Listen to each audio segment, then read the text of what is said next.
Welcome back. తెలంగాణలో పేదలకు రోగం వస్తే మొదట గుర్తు వచ్చే దవాఖానా ఉస్మానియా జనరల్ హాస్పిటల్.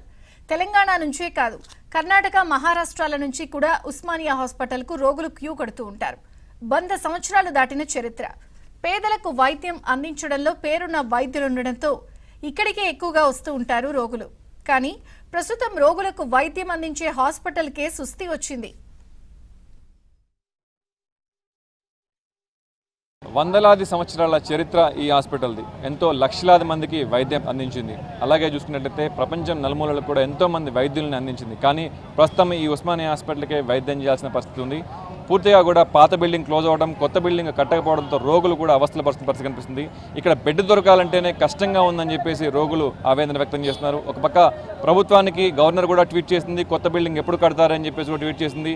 ఒక పక్క మరోపక్క చూసుకున్నట్లయితే డాక్టర్లు కూడా ఇక్కడ ఎన్నో ర్యాలీలు తీస్తున్నారు. ఇప్పుడు ప్రస్తుతం ట్విట్టర్ వారు కూడా స్టార్ట్ చేశారు. కొత్త బిల్డింగ్ ఎప్పుడు, సేఫ్ ఫర్ ఉస్మానియా అని చెప్పేసి కూడా కొత్త వారు కూడా స్టార్ట్ చేసిన ప్రభుత్వానికి వ్యతిరేకంగా స్టార్ట్ చేసిన పరిస్థితి కనిపిస్తుంది. అసలు ఉస్మానియా హాస్పిటల్లో ఎలాంటి వైద్యత అందుతుంది, రోగులు ఎలాంటి కష్టాలు పడుతున్నారు, వైద్యులు ఎలాంటి అవస్థలు పడుతున్నారు, ప్రస్తుతం తెలుసుకుందాం మనం.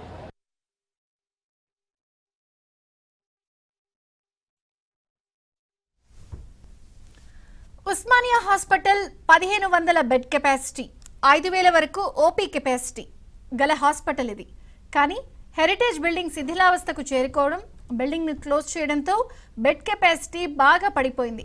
అక్కడక్కడ ఖాళీ ఉన్న చోట బెడ్స్ సమకూర్చిన పూర్తి స్థాయిలో బెడ్స్ లేక రోగులు ఇబ్బంది పడుతున్నారు. మెడికల్ ఎక్విప్మెంట్ సప్లై చేయడంలో రాష్ట్ర ప్రభుత్వం అలసత్వం చూపించడంతో సరైన వైద్యం అందక రోగులు అవస్థలు పడుతున్నారు. రైట్, ఒకవైపు పేషెంట్లే కాదు, డాక్టర్లు కూడా తీవ్ర ఇబ్బందులు పడుతున్న పరిస్థితి కనిపిస్తుంది. ఉస్మానియా హాస్పిటల్లో ట్రీట్ చేయాలంటేనే చేయలేకపోతున్నాము అని చెప్పేసి చెప్తున్నారు. ఎందుకంటే వందలాది మంది పేషెంట్స్ వస్తూ ఉన్నారు. సో వీళ్ళందరూ కూడా ఒక పక్క వాళ్ళ బాధలు చూస్తూ మేము వైద్యం అందిస్తున్నప్పటికీ కూడా మేము ఎక్కడ పేషెంట్లు అవుతామో అని చెప్పేసి భయపడుతున్న పరిస్థితి కనిపిస్తుంది. ఎందుకంటే ఇప్పటికే పెచ్చులు ఊడిపోయినటువంటి భవనాలు కావచ్చు, ఫ్యాన్లు ఊడిపోవటము, హెల్మెట్లు పెట్టుకొని ఎన్నోసార్లు నిరసన వ్యక్తం చేసి వైద్యం చేశాము. కానీ ప్రభుత్వం మాత్రం ఎక్కడా నిమ్మకు నీరెత్తినట్టుగా వ్యవహరిస్తూ ఉంది. ఎలా అయితే ప్రస్తుతం మనం కులీకుతుష భవనంలో ఉన్నామో ఈ ఫ్లోర్లో కూడా గత వర్షాకాలం చూసుకున్నట్లయితే పెద్ద ఎత్తున వర్షపు నీరు మొత్తం కూడా వర్షాలు కురిసినప్పుడు నీరు వచ్చేసి చాలా ఇబ్బందులు పడ్డామని చెప్పేసి చెప్తున్నారు. దాదాపుగా వందలాది మంది పేషెంట్లు ఒక్కొక్క బెడ్ మీద 2, 3 కింద ఫ్లోర్ బెడ్స్ కూడా ఏర్పాటు చేసి వైద్యం చేస్తున్నప్పటికీ కూడా సో ఎటువంటి క్షణాలు వచ్చినా మేము వైద్యం అందించడం రెడీగా ఉన్నప్పుడు కూడా ప్రభుత్వం మాత్రం వీళ్ళందరికీ సరైన వసతులు కల్పించడంలో విఫలమైపోతుందని చెప్పేసి డాక్టర్స్ కూడా ఎన్నో నిరసనలు, ర్యాలీలు కూడా చేసినప్పుడు కూడా ప్రభుత్వం మాత్రం ఎటువంటి అడుగు కూడా ముందుకు వెళ్ళలేదని చెప్పేసి చెప్తున్నారు. ప్రస్తుతం ఇక్కడ ఇదే వార్డులో ట్రీట్మెంట్ అందిస్తున్నటువంటి ప్రొఫెసర్లు ఉన్నారు, పీజీలు ఉన్నారు, డాక్టర్లు ఉన్నారు. వాళ్ళని కూడా అడిగి తెలుసుకుందాం. సార్ చెప్పండి, దాదాపుగా ఎన్నోసార్లు ప్రభుత్వాన్ని నివేదించారు కొత్త బిల్డింగ్ కావాలని చెప్పేసి. ఒక్కొక్క బిల్డింగ్ ఒక్కొక్క బెడ్ మీద 2, 3 చూసాము. అదే వైద్యులు, మీరు వైద్యులు అంటే మీరే పేషెంట్లా మారిపోయే పరిస్థితి కొన్ని బ్లాక్లో చూస్తే. ఎందుకంటే ఫ్యాన్లు ఊడిపోవటము, హెల్మెట్లు పెట్టుకుని వైద్యం చేయడం, ఎన్నిసార్లు నిరసన వ్యక్తం చేసినా కూడా ప్రభుత్వం దగ్గర నుంచి ఒక్క అడుగు కూడా ముందుకు పడలేదు. కోర్టు కేసులు అని చెప్పేసి అంటారు. అలాగే వసతుల్లో కూడా సరైన వసతులు కల్పించకపోవడంలో విఫలమవుతుంది ప్రభుత్వం. సో ఏం చెప్తారు మీరు? ఇప్పుడు patient care point of view చూసుకున్నట్లయితే Osmania hospital we are giving best care. ఇక్కడ ఏంటంటే డాక్టర్లు, స్టూడెంట్స్, పోస్ట్ గ్రాడ్యుయేట్స్ చాలా కమిటెడ్గా వర్క్ చేయడం అనేది జరుగుతుంది. ద వరల్డ్ బెస్ట్ కేర్ అనేది ఇక్కడ ఇవ్వడం జరుగుతుంది. ఇట్లాంటి పరిస్థితుల్లో కూడా ఇప్పుడు ఓల్డ్ బిల్డింగ్ క్లోజ్ అయ్యి దాదాపు 3 ఇయర్స్ కావస్తుంది. అయితే ఇప్పుడు ఈ ఓల్డ్ బిల్డింగ్ కూలిపోయే దశలో ఉంది. గవర్నమెంట్ ఆల్రెడీ దానిపైన ఇప్పుడు structurally that is not stable అని చెప్పేసి టీఎస్ఎండిసి ఒకసారి రిపోర్ట్ కూడా ఇచ్చింది. దాంతో ఇన్సిడెంటల్గా వర్షాలు రావడం వల్ల ఓల్డ్ బిల్డింగ్ను క్లోజ్ చేసి అక్కడ ఉన్నటువంటి పేషెంట్లందరినీ ఈ బిల్డింగ్లలో అడ్జస్ట్ చేయడం జరిగింది. అయితే ఇప్పుడు టెంపరీగా మనకు పైన ఒక 400 బెడ్లు కులికుతుష బిల్డింగ్లో పేషెంట్ను అడ్జస్ట్ చేయడం అయితే జరిగింది. ఇదే ప్లేస్ మనం ఏదైతే ఉందో. బట్ ఇక్కడ చూస్తున్నటువంటి కంజెషన్ కానీ, తర్వాత ఫెసిలిటీస్ కానీ, డాక్టర్స్ కానీ, నర్సెస్ కానీ అడిక్వేట్ ఫెసిలిటీస్ అనేది లేక ఇట్లాంటి పరిస్థితుల్లో కూడా బెస్ట్ కేర్ డాక్టర్స్ కానీ అందరు ఎవ్రీబడి ఈజ్ గివింగ్. అయితే ఇప్పుడు బెస్ట్ కేర్ క్వాంటిటీ వైజ్ అయితే మేము ఇస్తున్నాం, కానీ క్వాలిటీ కేర్ ఇవ్వలేకపోతున్నాం. ఓన్లీ పేషెంట్ను ట్రీట్మెంట్ ఇవ్వాలంటే ఇట్లాంటి కంజెషన్ పరిస్థితుల్లో డాక్టర్లు, స్టూడెంట్స్ పని అయితే చేస్తున్నాం, కానీ క్వాలిటీ అనేది లేకుండా పోతుంది. ఇక్కడ డాక్టర్కు మేము స్టూడెంట్స్ను టీచ్ చేయాలంటే మంచి ఆడియో విజువల్స్, ఏసీ రూమ్స్ ఉండాలి, ఆడియో విజువల్ రూమ్స్ ఉండాలి. స్టూడెంట్స్కు మంచి వాష్రూమ్స్ అనేది ఉండాలి. తర్వాత వాళ్ళకు క్యాంటీన్ ఫెసిలిటీ, అడిక్వేట్ అంబియన్స్ అంటూ ఉంటే వాళ్ళ యొక్క అవుట్లుక్ డిఫరెంట్గా ఉంటుంది. ఇక్కడ the best oldest medical college కాబట్టి ఎవ్రీ ఇయర్ 250 మెడికల్ స్టూడెంట్స్ యూజీలో జాయిన్ అవుతుంటారు. More than 700 post graduates join అవుతుంటారు. వాళ్ళ ఎక్స్పెక్టేషన్కి తగ్గ ఫెసిలిటీస్ ఇక్కడ లేకపోవడం వల్ల పిల్లలు చాలా ఇబ్బందులు పడుతున్నారు. అదేవిధంగా డాక్టర్లు మేము బెస్ట్ కేర్ ఇవ్వాలని చెప్పేసి బయట నుంచి వస్తాం. హాస్పిటల్లో రాగానే మా మూడంతా అది ఎట్లా అంటే 0 లెవెల్కి వచ్చేస్తుంది. ఎందుకంటే ఒక అంబియన్స్ బెస్ట్ అంబియన్స్ అనేది everybody will expect. Because as a qualified doctor, as a specialist డాక్టర్లు కానీ స్టూడెంట్స్ కానీ మంచి కాలేజీలో జాయిన్ అవుతున్నామంటే స్టూడెంట్స్ కూడా చాలా పెద్ద ఆశతో వస్తారు. ఇక్కడ వచ్చిన తర్వాత వాళ్ళకు ఫెసిలిటీస్ లేక చాలా ఇబ్బందులు పడడం అయితే జరుగుతుంది. అయితే కేసీఆర్ గారు ఫస్ట్ టైం ఉస్మానియా హాస్పిటల్లో వచ్చి కొత్త బిల్డింగ్ కట్టుతానని చెప్పేసి చెప్పడం వల్ల అప్పుడు ఆల్రెడీ మూమెంట్ అయింది. కొన్ని ఇప్పుడు కారణాల వల్ల అది కోర్టులో కేసులో పడడం అనేది ఆగిపోయింది. అయితే కోర్టులో కేసు అనేది ఇప్పటికి కూడా పరిస్థితి ఏంటంటే బిల్డింగ్ కట్టొద్దని చెప్పేసి కోర్టు చెప్పట్లేదు. కోర్టు ఏం చెప్తుందంటే మీ వర్షన్ ఏంటో చెప్పండి, కొత్త బిల్డింగ్ కూల్చి కడతారా పక్కన కడతారా అనేది అంత మాత్రమే ఉంది. దానికి గవర్నమెంట్ స్టెప్స్ తీసుకొని మేము కొత్త బిల్డింగ్ కడుతున్నాము. ఇప్పుడు కాంట్రవర్షియల్ ఉన్నప్పుడు you don't destruct that building, demolish చేయకుండా మనకు 6-7 ఎకర్స్ వేకెంట్ ల్యాండ్ మనకు ఆల్రెడీ ఉంది. అక్కడ ఒక కొత్త బిల్డింగ్ కట్టేసి సబ్సీక్వెంట్గా గవర్నమెంట్కు ఫెసిలిటీస్ మనకు ఎప్పుడైతే అనుకూలిస్తాయో మన దాన్ని కూల్చడమా ఏంటి అనేది నెక్స్ట్ స్టెప్ తీసుకోమని చెప్పండి. తీసుకొని ఆ బిల్డింగ్ను ఇంకొక బ్లాక్ లాగా కట్టుకొని ఫ్యూచర్ ప్లాన్ లాగా పెట్టుకున్నట్లయితే చాలా బాగుంటుంది. ఇప్పుడు ఈ పరిస్థితిలో ఉస్మానియా హాస్పిటల్కు కొత్త బిల్డింగ్ కావడం అనేది చాలా అవసరం.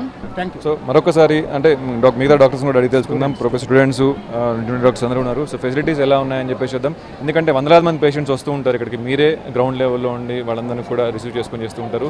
సో పేషెంట్స్ని మూడు పక్కన పెట్టేస్తే డాక్టర్కి సంబంధించి మీకు ఎలాంటి ఇక్కడ ఉన్నాయి చెప్పండి. ఎందుకంటే చాలాసార్లు మీరు ప్రొటెక్ట్ చేసిన సందర్భాలు కూడా మేము చూసాం. అవును సార్, ఇక్కడ మనకు తెలుసు Osmania age old hospital 100 years plus history ఉంది హాస్పిటల్కి. So all over the state, all over the and apart from TS, AP, Karnataka, Maharashtra and other states కూడా వస్తూ ఉంటారు. సో ఇంత పేషెంట్ లోడ్ ఉన్నప్పుడు doctor is to patient ratio అనేది, doctor is to patient is to bed ratio అనేది చాలా valid ఉంది.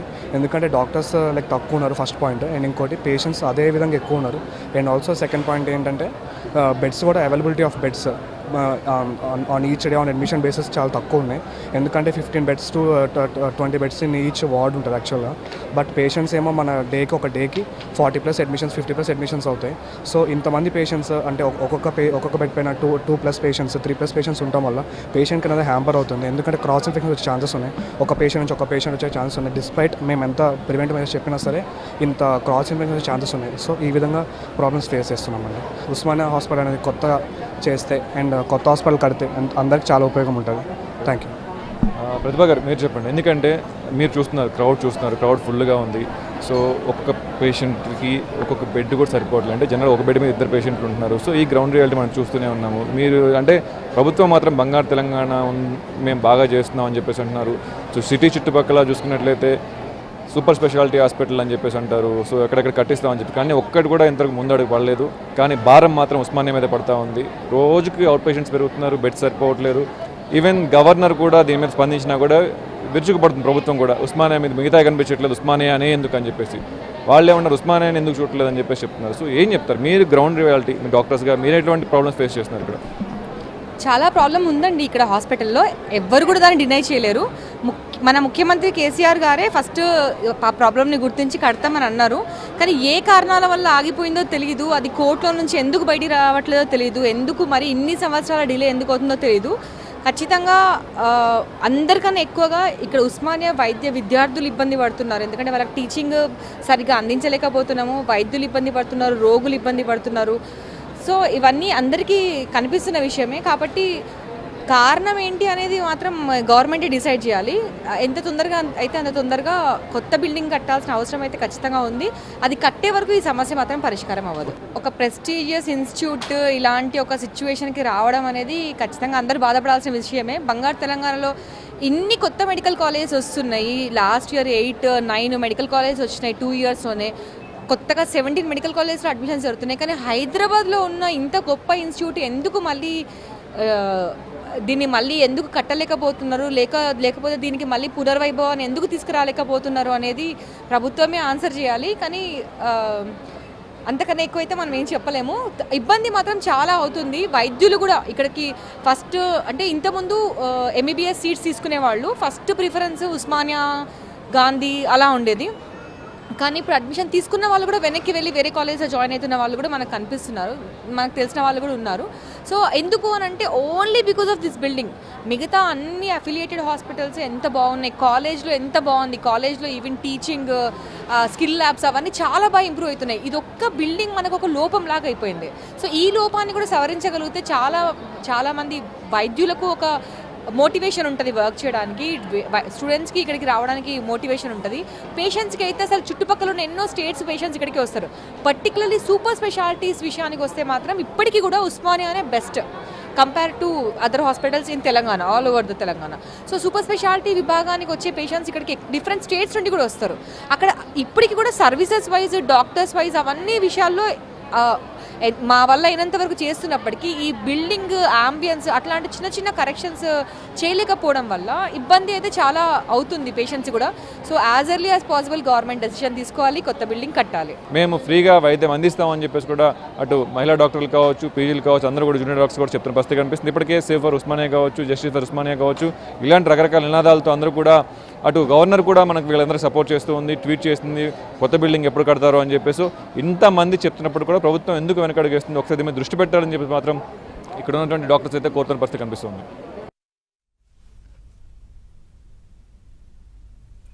తెలంగాణ రాష్ట్రం ఏర్పడిన తర్వాత 2015లో సీఎం కేసీఆర్ ఉస్మానియా హాస్పిటల్ సందర్శించారు. హాస్పిటల్ బాగా పాడైందని, పాత బిల్డింగ్స్ ను కూల్చి 2 కొత్త భవనాలను కట్టిస్తామని స్వయంగా ప్రకటించారు కేసీఆర్. తరువాత హెరిటేజ్ భవనాన్ని కూల్చవద్దు అంటూ కోర్టులో కేసు ఫైల్ కావడంతో అడుగు ముందుకు పడలేదు. కానీ సీఎం కేసీఆర్ తలుచుకుంటే హాస్పిటల్ నిర్మించడం పెద్ద పని కాదు అంటుంది Osmania medical college alumni association.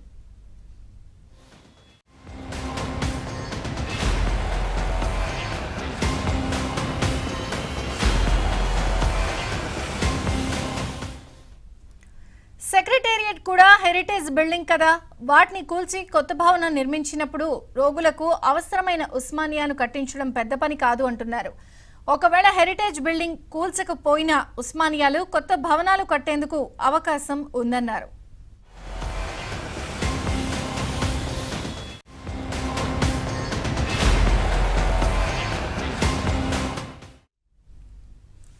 ప్రతి ఏడాది 250 మంది మెడికల్ గ్రాడ్యుయేట్స్, 250 పోస్ట్ గ్రాడ్యుయేట్స్ ను ఉస్మానియా అందిస్తుంది. ఉస్మానియా నుంచి పట్టా పొంది వచ్చిన వైద్యులు ప్రపంచం నలుమూలల రోగులకు వైద్యం అందిస్తున్నారు. ఇంతటి ఘనత ఉన్న ఉస్మానియా జనరల్ హాస్పిటల్ రోజురోజుకి దీనస్థితికి చేరుకుంటోందని వైద్యులు వాపోతున్నారు. ఇక్కడకు వచ్చే రోగులకు వైద్యపరంగా న్యాయం చేయలేకపోతున్నామని ఆవేదన వ్యక్తం చేశారు. సో ఉస్మానియా పాత భవనం పూర్తిగా వర్షాలతోటి వైద్యం అందించలేని పరిస్థితిలో అని చెప్పేసి టీఎస్ఎంఐడిసి అధికారులు దాన్ని పూర్తిగా బంద్ చేసిన తర్వాత కులీ కుతుబ్ షా భవనంలో దాదాపుగా మనం ఇక్కడ 400 బెడ్లు కేటాయించారు. సో ఈ ఫ్లోర్ అంతా కూడా మెడికల్ డిపార్ట్మెంట్కి సంబంధించి అన్ని డిపార్ట్మెంట్లు, అన్ని వార్డులకు సంబంధించి దాదాపుగా 400 బెడ్లకు సంబంధించారు. సో ఇది ఎప్పుడు చూసినా పూర్తిగా రష్గా చేపల మార్కెట్ లాగా ఉంటుందని చెప్పేసి నిన్న గవర్నర్ కూడా మనకి ట్వీట్ చేసినటువంటి పరిస్థితి చూస్తున్నాం. ఎక్కడ కూడా ప్రతి బెడ్ మీద ఒకళ్ళు ఇద్దరు ఉండి వైద్యం అందించాల్సిన పరిస్థితి వస్తుంది. పూర్తిగా ఈ బెడ్ కావాలంటే దాదాపుగా రోజుల తరబడి, గంటల తరబడి వెయిట్ చేయాల్సి వస్తుందని చెప్పేసి కూడా ఇక్కడ ఉన్నటువంటి రోగులు వాపోతున్నారు. ముఖ్యంగా ఈ సీజనల్ వ్యాధులు పెరగడంతో అలాగే పేషెంట్కి సంబంధించినటువంటి వివిధ రాష్ట్రాల నుంచి పెద్ద ఎత్తున ఇక్కడికి వస్తూ ఉన్నారు. ఈ నేపథ్యంలో బెడ్స్ పేషెంట్స్ తాకిడి పెరగడంతో బెడ్స్ కూడా లేవని చెప్పేసి చెప్తున్నారు. ఒక్కొక్క వార్డుకి సంబంధించి 15 బెడ్లు, 20 బెడ్లే ఉంటే ప్రస్తుతం ఇక్కడ మాత్రం 40 నుంచి 50 మంది పేషెంట్స్ ఇక్కడికి వస్తూ ఉండడంతో ప్రభుత్వం అంటే వైద్యులు కూడా వాళ్ళకి బెడ్ అందించలేని పరిస్థితి ఉంది. ప్రస్తుతం మనం చూసుకోవచ్చు స్ట్రెచర్ మీదే ఉండి వైద్యం అందిస్తున్న పరిస్థితి కనిపిస్తుంది. వీళ్ళకి కనీసం బెడ్ కూడా దొరకట్లేదు. సో దాదాపు గంటల తరబడి వెయిట్ చేస్తూ ఉన్నారు. అమ్మ ఎక్కడి నుంచి వస్తున్నారు, మీకు బెడ్ దొరికిందా? మాడూరులోకి వెళ్ళి సార్ ఇవాళకి 3 రోజులు అయితే అవతల బెడ్కి వెళ్ళి ఇవతలకి మార్చిళ్ళు, బెడ్ దొరకలేదు సారు. ఎవరు డాక్టర్లు కూడా ఏమంతా చూస్తలేరు.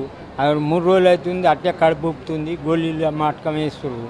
నిన్న ఒకటి ఇవాళ ఒకటి గ్లూకోజ్ ఎక్కించారు. ఇంతవరకు మందలు ఇస్తలేరు, మాట్లాడతలేరు. పబ్లిక్ ఉత్తగా ఉత్తర అయిందని డాక్టర్లు ఎక్కువ ఉండరు, అటెండర్లు పని చేస్తలేరు. ఈ డాక్టర్లు పనిచేస్తలేరు. మేము 7 డేస్ నుంచి ఉన్నాం. ఎలా ఉన్నాయి ఫెసిలిటీస్, ఎలా ఉన్నాయి? ఫుల్ రష్ ఉంటుంది కదా? బాగానే ఉన్నాయి మాకు. బాగానే అంటే సార్ వాళ్ళని ఎమ్మటి వాడి అడగడం ద్వారా మాకు ట్రీట్మెంట్ స్టార్ట్ చూస్తున్నారు సరిగ్గా టైం? చూస్తున్నాం. వాష్రూమ్స్ ఎలా ఉన్నాయి ఇక్కడ? వాష్రూమ్స్ సరిగ్గా లేవు. వాష్రూమ్స్ అంతా గలీజ్గా ఉన్నాయి. అవి ఒకటి క్లీన్ చేసుకుంటే సరిపోతుంది. వెళ్ళే పరిస్థితి ఉందా? పేషెంట్ తీసుకెళ్లే పరిస్థితి ఉందా? ఫోన్ పేషెంట్ని లోపలికి తీసుకెళ్లే పరిస్థితి అయితే లేదు. అక్కడ మొత్తం వాటర్ మొత్తం జామ్ అయినాయి. ఎట్లా ఉన్నాయి ఫెసిలిటీస్? ఎట్లా ఉన్నాయి? ఎందుకంటే చిన్న 400 బెడ్లు, ఒక చిన్న షెడ్, ఎలా ఉంది ఫెసిలిటీస్? చాలా టైట్ పొజిషన్ ఉంది నేను, చాలా టైట్ పొజిషన్ ఉంది. తర్వాత మేము రాత్రి నుంచి వెయిటింగ్లోనే ఉన్నాం బెడ్ గురించి. ఇప్పుడు దొరికింది. తర్వాత వాష్రూమ్కి పోదామంటే వాటర్ లేవు, మొత్తం నైట్లో బంద్ అయిపోయినాయి వాటర్. చాలా ఇబ్బంది జరుగుతుంది. ఇప్పుడు పోదామంటే కూడా గలీజ్గా ఉంది వాష్రూమ్. ఏది సౌకర్యం లేదు సార్ ఇక్కడ. ఎన్ని గంటలు వెయిట్ చేసావు బెడ్ కోసం? బెడ్ గురించి దాదాపు నేను 8 గంటలు వెయిట్ చేశాను. 8 గంటలు వెయిట్ చేశాను. అప్పటిదాకా ఏడున్నావు? అప్పటిదాకా ఇట్లా ఇక్కడ కూకున్నాను వెయిటింగ్. ఏం చెప్పారు? బెడ్స్ ఖాళీ లేవు అని చెప్పారా? ఖాళీ లేవు, అవుతుంది అయినప్పుడు ఇస్తాము అని అంటున్నారు. అదే సమాధానం వాళ్ళ, ఇక వేరే సమాధానం లేదు. ఎక్కడ చూస్తే అక్కడ చెత్త గలీజ్. నీతో పాటు ఎవరు వచ్చారు? వాళ్ళు కూడా రోగులయ్యే పరిస్థితి ఉంటుంది గిట్ట అయితే? ఉండొచ్చు. మా భార్య కూడా అదే అంటుంది అన్నట్టు. ఇంక వీడికి వచ్చినా కానీ నాకు కూడా రోగం వస్తుందేమో అని భయపడుతున్నాను. ఈ వాసన పడలేక ఓరుచుకుని కూడా అయిపోతుంది. ఏదో ఇంట్లో ఫిరీలు అవుతుందని ఈ బాజాకి ఇక్కడ వస్తే ఇంకా రోగాలు కొనుక్కునుడా తక్కువ చేసుకున్నా మాకే అర్థమవుతలేదు. బాత్రూమ్ కానీ కథ నీళ్ళు ఉండటం లేదు సార్. ఇప్పుడు వదిలి పొద్దున్నే ఇంక ఇప్పుడు ఆల్మోస్ట్ సార్ రేపు ఎరదాకా పొద్దున్న దాకా సాయంత్రం కూడా ఉండవు నీళ్ళు. మరి ఇంతమంది ఉన్నారు కదా ఇందులో, దాదాపుగా 1000 మంది దాకా ఉన్నారు కదా ఇందులో. నీళ్ళు ఉండాలిగా, నీళ్ళు లేకపోయేకి ఎన్ని ఉన్నాయి? ఎట్టే జనం దాన్నే అంతా రోత చేసేస్తాను నీళ్ళు లేక. ఎవరు పెట్టి నీళ్ళు లేకుండా మరి గందరగోళంగా ఉంది. అదే వచ్చింది బాత్రూమ్లు కానీ కథ నీళ్ళ బాధ. వైద్యం అందుతున్నప్పటికీ కూడా పేషెంట్కి సంబంధించి చాలా ఇబ్బందులు ఉన్నాయి. సో బెడ్స్ దొరకట్లేదని చెప్పేసి చెప్తూ ఉన్నారు చాలామంది. ఇప్పుడు మనం చూసుకోవచ్చు వైద్యులందరూ కూడా ఉదయం నుంచి కూడా ఇక్కడ వైద్యం అందిస్తున్నప్పటికీ కూడా పేషెంట్స్ తాకిడి ఇంకా ఉంది. ప్రస్తుతం ఇంకా ఓపీ నడుస్తూ ఉంది. ఇంకా సాయంత్రానికి ఇంకా పేషెంట్స్ వచ్చే పరిస్థితి, క్రిటికల్గా వస్తే పరిస్థితి అని చెప్పేసి అన్నారు. చాలామంది కిందనే ఫ్లోర్ బెడ్స్ ఏర్పాటు చేసేసి వైద్యం అందిస్తూ ఉన్నారు. కొన్ని నెలలు వేచి ఉండాల్సిన సమయం పడుతుంది. ఎక్స్రే దగ్గర నుంచి, ఈసీజీ దగ్గర నుంచి, 2D ఎకో కానీ ఏదైనా స్కానింగ్ కానీ తీసుకోవాలంటే రోజుల తరబడి వెయిట్ చేయాల్సిన పరిస్థితి ఇక్కడ ఉంది. సో రోగుల సంఖ్య పెరుగుతుంది, ఫెసిలిటీస్ లేవు. సో ఈ నేపథ్యంలో కంపల్సరీగా కొత్త బిల్డింగ్ కట్టాలి, ఫెసిలిటీస్ అన్నీ కూడా ఇవ్వాలని చెప్పేసి మరొక మారు ఉస్మానియా వైద్యులు అలాగే రోగులు కూడా కోరుతున్న పరిస్థితి అయితే కనిపిస్తూ ఉంది. బంగారు తెలంగాణ పేరుతో సంక్షేమ పథకాల అమలు కోసం వేల కోట్లు ఖర్చు చేస్తున్న ప్రభుత్వం పేదల దవాఖానాకు మాత్రం మొండిచేయి చూపిస్తోందని ప్రతిపక్షాలు ఆరోపిస్తున్నాయి. ఉస్మానియా కొత్త భవనం ఎప్పుడు అంటూ రాష్ట్ర గవర్నర్ కూడా ట్వీట్ చేశారు.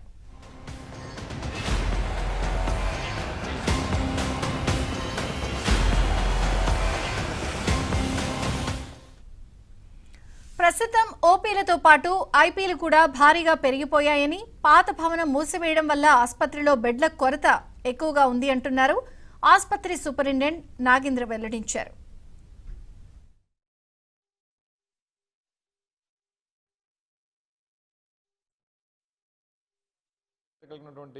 ఉస్మానియా హాస్పిటల్ దీనావస్థ చూడలేకపోతున్నామని చెప్పి సాక్షాత్తు రాష్ట్ర గవర్నర్ కూడా ప్రభుత్వానికి వ్యతిరేకంగా ట్వీట్ చేయడం జరిగింది. ప్రస్తుతం ఉస్మానియా హాస్పిటల్లో రోగుడు తాకిడి ఎలా ఉంది, ఇన్ పేషెంట్ ఎంతమంది ఉన్నారు, అవుట్ పేషెంట్ ఎంతమంది ఉన్నారు, మొత్తం కూడా అడిగి తెలుసుకుందాం సూపరింటెండెంట్ నాగేంద్ర గారితో. సార్ నమస్తే సార్.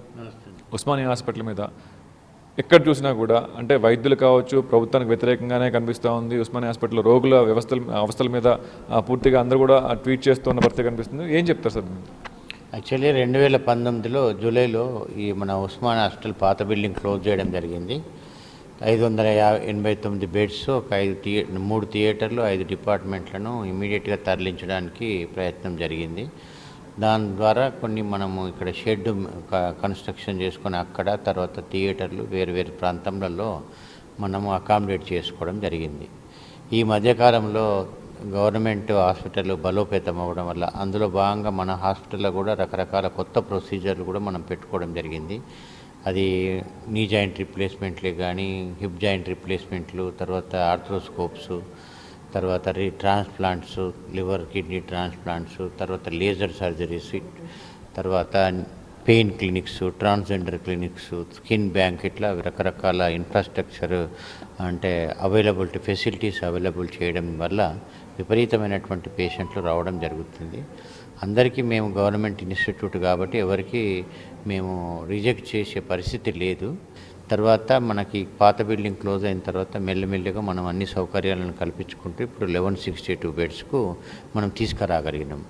అయినా కానీ కొన్ని ప్రాబ్లమ్స్ ఎట్లా ఉంటుంటాయంటే, ఇవి మన అకాడమిక్ యాక్టివిటీ ఉంటుంది కాబట్టి 250 మంది స్టూడెంట్స్ 5 బ్యాచ్లు, తర్వాత పోస్ట్ గ్రాడ్యుయేట్లు 400 × 3 బ్యాచ్లు, సూపర్ స్పెషలిస్టులు 65 × 3 బ్యాచ్లలో ఉండడం వల్ల ప్రతి ఒక్క యూనిట్కు ఒక యూనిట్ స్ట్రక్చర్ ఉంటుంది. ఒక ప్రొఫెసర్, ఒక అసోసియేట్, ఒక అసిస్టెంట్ ప్రొఫెసర్లు, పోస్ట్ గ్రాడ్యుయేట్స్, వాళ్ళ కన్సర్న్డ్ బెడ్స్ ఉంటాయి. ఒక్కొక్కసారి ఒక యూనిట్లో బెడ్స్ ఎక్కువ పేషెంట్లు అడ్మిట్ అయ్యి కావచ్చు, ఎందుకంటే మనం వద్దు అనలేం కాబట్టి అడ్మిట్ అయినప్పుడు ఆ పేషెంట్లకు ఆ యూనిట్లో బెడ్లు దొరకక వేరే దగ్గర అడ్జస్ట్ చేయడంలో చాలా ప్రాబ్లమ్స్ అప్పుడప్పుడు ఏర్పడుతుంటాయి. అందువల్ల బెడ్ స్కేర్సిటీ వస్తాయి. కొన్ని యూనిట్లలో ఖాళీగా ఉండొచ్చు. సో మనం ఖాళీగా ఉందని చెప్పి ఈ యూనిట్ బెడ్లను ఆ యూనిట్లో ఇవ్వలేము కాబట్టి అప్పుడప్పుడు ఇబ్బంది అవుతుంది. ఇంకా గవర్నమెంట్ కూడా మీకు తెలిసిన విషయం, 2015 నుండి ఆనరబుల్ హెల్త్ మినిస్టర్ మన సీఎం గారు వచ్చారు. 23 జూలై 2015 రోజు నాడు కూడా హానరబుల్ సీఎం గారు విజిట్ చేసి కొత్త బిల్డింగ్ కన్స్ట్రక్షన్ చేస్తా అనే ఒక ఉద్దేశంతో ఇమ్మీడియట్గా పేషెంట్లను కింగ్కోటి హాస్పిటల్కు పేట్లబుర్జ్కు షిఫ్ట్ చేయడానికి ప్రయత్నాలు జరిగినాయి. ఆ తర్వాత కొంతమంది హెరిటేజ్ ప్రొటెక్టర్స్ ప్రొటెస్ట్ చేయడం వల్ల అది మళ్ళీ మరుగున పడిపోయింది. అలా ప్రతిసారి ఏదో ఒక ఇష్యూస్లతోటి ఆటంకం ఏర్పడి కొత్త బిల్డింగ్కి చాలా ఆటంకాలు ఏర్పడుతుంది. ఈ మధ్యకాలంలో కోర్టులో కూడా చాలామంది, కొంతమంది ఏమో హెరిటేజ్ ఉంచి బిల్డింగ్ కట్టమని, ఇంకొకరేమో హెరిటేజ్ కూలగొట్టి కట్టమని అని అంటున్నారు. కానీ ప్రభుత్వం అయితే ఒక కొత్త బిల్డింగు, అధునాతనమైన బిల్డింగ్ కన్స్ట్రక్షన్ కావాలని ఒక చిత్తశుద్ధితోటి ఉంది. బట్ ఇవన్నీ కాంట్రవర్సీలు, కోర్టులో కేసులు అవన్నీ ఉండడం వల్ల డిలే అవుతుంది. హోప్ ఈ మధ్యకాలంలో ప్రభుత్వం కూడా మంచి మన కొత్త బిల్డింగ్ కోసం ఫౌండేషన్స్ వేస్తానని ఆశిస్తున్నారు. సార్, ఎంఐఎం కావచ్చు, కాంగ్రెస్ కావచ్చు, అందరూ మంది మంత్రులు వచ్చారు, ఎమ్మెల్యేలు వచ్చారు. మీకు ఎంసీహెచ్ఆర్డీలో కూడా మీటింగ్లు పెట్టారు, ఫైల్స్ రెడీ చేయమని చెప్పారు. టీఎస్ఎంఎస్ అధికారులని, సూపరింటెండెంట్ తోటి, డిఎంఏ అందరితోటి మీటింగ్ పెట్టారు. సో ఫైల్స్ ఎప్పుడో రెడీ అయిపోయినాయి, బడ్జెట్ కూడా శాంక్షన్ అయిపోయిందని చెప్పారు, అసెంబ్లీలో ప్రకటించారు. కానీ 10 సంవత్సరాలు అయిపోయింది ప్రకటించి కూడా. సో మళ్ళీ ఎలక్షన్ ఇయర్ అయిపోతా వస్తుంది. ఇప్పుడేమో జస్టిస్ ఫర్ ఓజీహెచ్ అని చెప్పేసి, సో ఇవన్నీ నినాదాలతో మళ్ళీ ముందుకు వెళ్తున్నారు. స్టూడెంట్స్ మళ్ళీ ఆందోళన చేసే అవకాశం కనిపిస్తూ ఉంది. 2-3 రోజుల్లో మళ్ళీ ఆందోళన ఉంటాయని కూడా చెప్తున్నారు వాళ్ళు. యాక్చువల్లీ ప్రభుత్వము అంటే కోర్టు డైరెక్షన్ ద్వారా మీకు తెలిసిన విషయం, 3 కమిటీతోటి అంటే 4 కమిటీతోటి అంటే సిటీ ప్లానరు, ఎంఈవిడి డిపార్ట్మెంట్ నుండి, పబ్లిక్ హెల్త్ డిపార్ట్మెంట్ నుండి ఒక కమిటీ వేయడం జరిగింది. ఆ కమిటీ రిపోర్టు కూడా గవర్నమెంట్ హైకోర్టుకు సబ్మిట్ చేయమని, తర్వాత కూడా మళ్ళీ ఒకటి ఇన్స్ట్రక్షన్స్, ఒక ఇండిపెండెంట్ మెంబర్స్ని వేయాలి. ఒకరు ఐఐటి హైదరాబాద్ బ్రాంచ్ నుండి స్ట్రక్చరల్ ఇంజనీర్ను, తర్వాత ఇంకొక ఆర్కియాలజిస్ట్ ఇండియా నుండి కూడా కమిటీ వేయడం జరిగింది. ప్రభుత్వం ఎప్పటికప్పుడు వాళ్ళ డైరెక్షన్స్ ప్రకారం అని ఎప్పటికప్పుడు ఈ యొక్క కమిటీ రిపోర్ట్లు కానీ, తర్వాత ఈ కొత్త బిల్డింగ్ గురించి ప్లాన్లు కానీ, బడ్జెట్ గురించి కానీ ఎప్పుడు అశ్రద్ధ చేయలేదు. ఇష్యూ అంతా ఎట్లా వస్తుందంటే, హెరిటేజ్ బిల్డింగ్ ఉండడం వల్ల వచ్చే ప్రాబ్లమ్స్, దానికి ఉన్నటువంటి రూల్స్, రెగ్యులేషన్స్. మనం హెరిటేజ్ బిల్డింగ్ కాబట్టి దీనికి కొన్ని చుట్టుపక్కల ఇండ్లు కన్స్ట్రక్షన్ కావాలన్నా కానీ, అది బిల్డింగ్లు కన్స్ట్రక్షన్ కావాలన్నా కానీ ఎన్నో ఇష్యూస్ ఉంటాయి. గౌరవ మంత్రివర్యులు హరీష్ రావు గారు కూడా తన పదవి చేపట్టిన హెల్త్ మినిస్టర్ తీసుకున్నప్పటి నుండి కూడా రకరకాల వైడర్ కన్సల్టేషన్స్ చేయడం జరుగుతుంది. ప్రజాప్రతినిధులను కూడా పిలిపించి చాలాసార్లు కూడా మీటింగ్ పెట్టడం జరిగింది. తర్వాత మా హానరబుల్ మినిస్టర్ ఎంపీ గారు కూడా ఇక్కడికి వచ్చి వాళ్ళ ఎమ్మెల్యేను, ఎమ్మెల్సీలు కూడా వచ్చి ఇక్కడ చూసి కొత్త బిల్డింగ్ కావాలని కోరుకుంటున్నారు. ప్రభుత్వం అయితే చిత్తశుద్ధితోటి ఉన్నది. ఈ ప్రజలు కూడా సహకరించి, ప్రభుత్వానికి సహకరించి కొత్త బిల్డింగ్ రావడానికి తోడ్పడాలని కోరుచున్నాను. స్పేస్ ఇంకా ఎక్కువ ఉంటే ఇంకా ప్రజలకు మంచి వైద్యం అందించవచ్చు. ఈ హాస్పిటల్ ప్రత్యేకత ఏంటంటే ఒక స్ట్రాటజిక్ లొకేషన్లో ఉంది. ఒక ఓల్డ్ సిటీకి, న్యూ సిటీకి మధ్యలో అన్ని హైవేలను కలుపుతూ ఉన్నది. అండ్ మిగతా అన్ని స్టేట్ల నుండి, తెలంగాణ, మహారాష్ట్ర, కర్ణాటక, ఆంధ్రప్రదేశ్ నుండి కూడా ఉస్మానియా హాస్పిటల్కి ఒక పేరు, గుర్తింపు ఉంది. కాబట్టి ఈ గుర్తింపు నిలిపోయాలంటే ఇంకా స్పేస్ కన్స్ట్రక్ట్ ఉంటే ఇంకా మంచి సేవలు అందించవచ్చు. ప్రభుత్వం కూడా ఇన్ని హాస్పిటల్స్ మీకు తెలిసిన విషయమే, ఇన్ని మెడికల్ కాలేజీలు, ఇన్ని వైద్యశాలలు, ఇంత సూపర్ స్పెషాలిటీ హాస్పిటల్ కన్స్ట్రక్షన్ చేస్తున్నప్పుడు ఉస్మానియా హాస్పిటల్ కూడా అదే విధంగా ముందుకు తీసుకెళ్తానని కోరుకుంటున్నాను. ఇప్పటికైనా ప్రభుత్వం ఉస్మానియాకి న్యూ బిల్డింగ్ కట్టించాలని చెప్పేసి ప్రతి ఒక్కరు కూడా కోరుకుంటున్నారు. సేవ్ ఉస్మానియా కావచ్చు, జస్టిస్ ఫర్ ఉస్మానియా కావచ్చు, ఇవన్నీ కూడా నినాదాలతో అందరూ కూడా ఇక్కడ కొత్త బిల్డింగ్ కావాలని